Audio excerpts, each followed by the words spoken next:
Assalamu alaikum wa rahmatullahi wa barakatuh. A couple of days ago I was shown this beautiful poster and I looked at it and said, MashaAllah, we are having a Milad.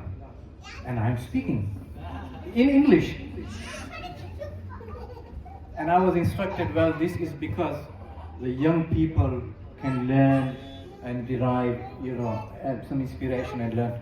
I was like, hang on, I am young and learning myself. How does that work? Man mein kaho, you don't say these things loudly, yeah? Man mein kaho, all these things. But nevertheless, it is always a privilege and honor to talk about Rasulullah sallallahu alaihi wasallam. You can never get enough. So Alhamdulillah. Alhamdulillahi Rabbil Alameen. As-salatu was-salamu ala Sayyid al-Mursaleen Sayyidina wa Mawlana Muhammad wa ala alihi wa ashabihi ajmain. Amma ba'd, fa'udhu billahi minash shaitanir rajim. Bismillahir rahmanir rahim. Inna Allaha wa malaikatahu yusalluna ala an-nabi ya ayyuhalladhina amanu sallu alayhi wa sallimu taslima.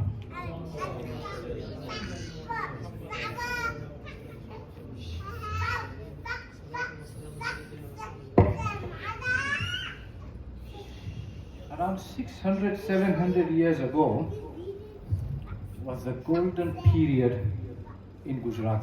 It was like the best of the awliya had blessed the land of Gujarat.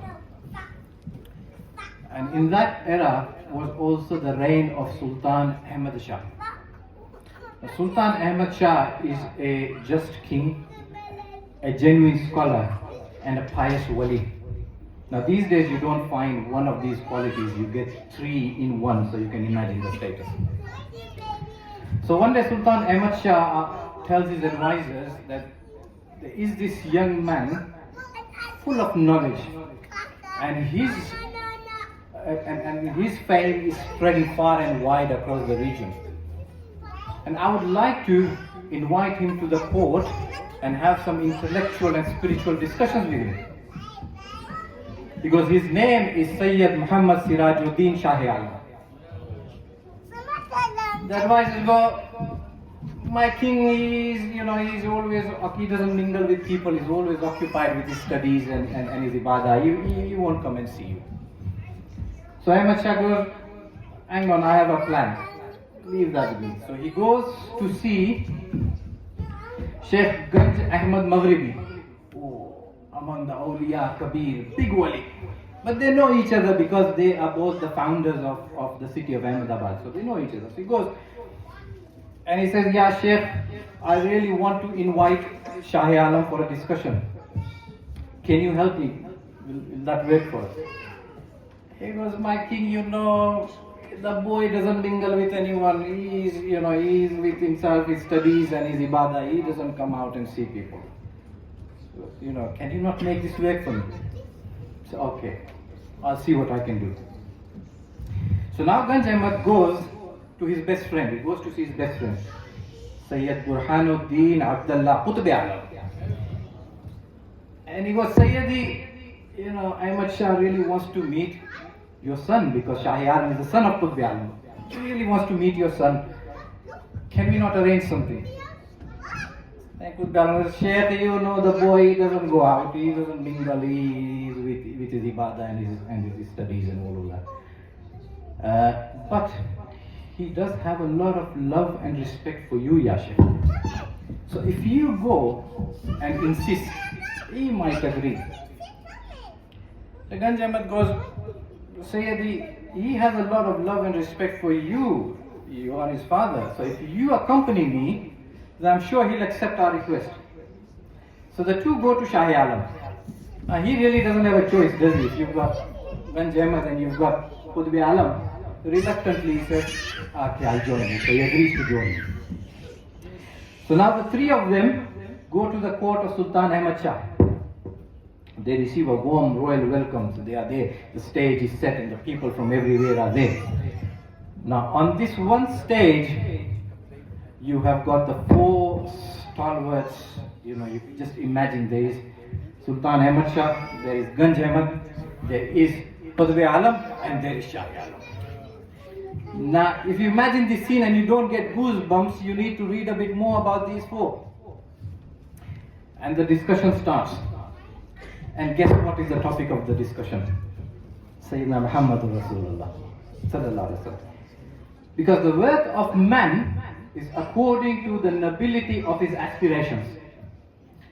So we must see, look at ourselves. What do we think about? What do we talk about? What attracts us? What are we occupied with? And that way we should aim for higher aspirations, in other words.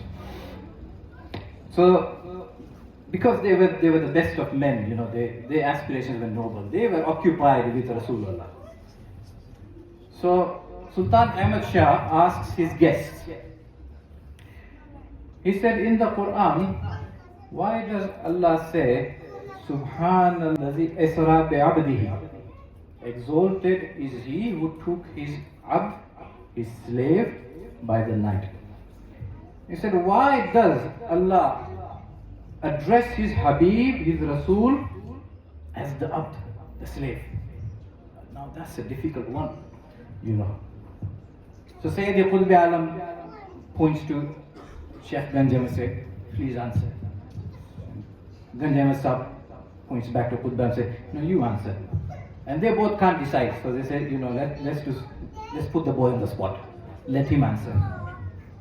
So now Sayyid Shahi Alam speaks. He said, O king, do you not see that every title, every post, every position has the potential to be terminated?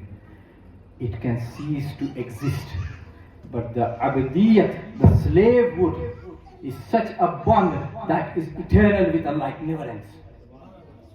And he said the abdiyat of Sayyidina Rasulullah sallallahu alaihi wasallam is such that 1,000 Gabriels are lost in it. They can't reach that level. So I'm not going into what the discussion led to. The point I'm trying to make is, number one, the awliya Allah will do anything. They'll go out of the way. They'll go anything to make things happen. That's the way. And the other thing is that Rasulullah sallallahu alaihi wasallam himself, he chose to be the abd.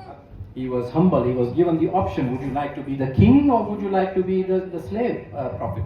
And he said, he humbled himself and he says, I choose to be the slave prophet, the messenger. Now he's also said on several occasions that on the day of Qiyamah I will be the intercessor and I will be the representative and I'll be the speaker of all the prophets, but I'm not proud. One day he was serving his companions himself, so he was pouring water for them, and someone came and asked, who is your leader? And Rasulullah sallallahu alaihi wasallam said, the leader is the one who serves the people. This is a great lesson in leadership, by the way. In business schools they talk about this, the servant leadership concept. But Ibn Arabi writes, he said, when Allah decided to take his beloved to him, he sent Gabriel to Sayyidina Rasulullah sallallahu alaihi wasallam. And Gabriel said, he came with the message, he said, your Lord wishes to take your soul to him. Where in paradise would you like your body to be? And to this the heavens exclaimed, they said, the suns are with us, the moons are with us, the pedestal, the celestial Kaaba is with us, the seventh heaven, the canopy, everything is with us, and now Habibullah is going to be with us. But Sayyidina Rasulullah sallallahu alaihi wasallam asked, he said, oh Gabriel, where will my people be buried? And he said, Ya Rasulullah, they will be buried beneath the earth, certainly. Rasulullah said, oh Gabriel, I would like to be buried with them, so that I will be raised with them. And to this the earth exclaimed, saying, oh heavens, the stool may be with you, the canopy will be with you, and the celestial Kaaba, everything is with you, but Habibullah is with us.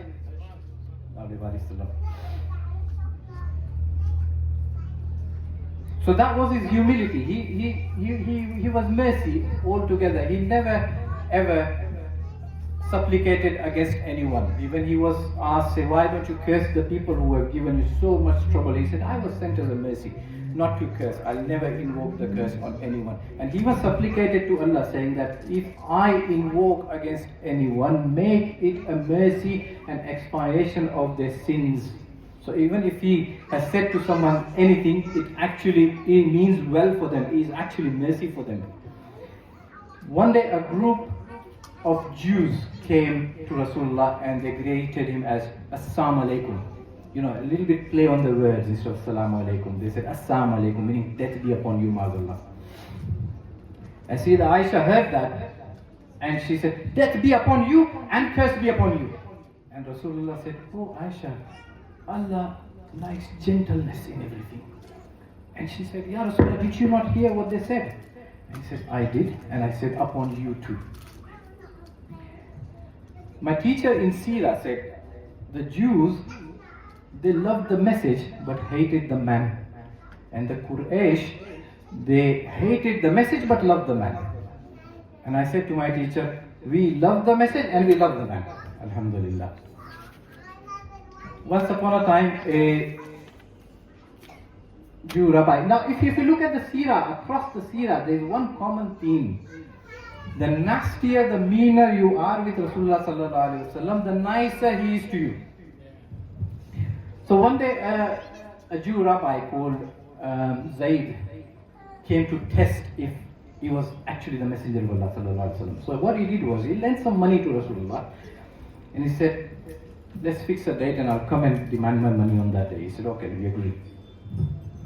So what this man did was, the rabbi, he came before the date that was fixed and he demanded his money. And he was really harsh and abusive to Rasulullah. He said, I want my money.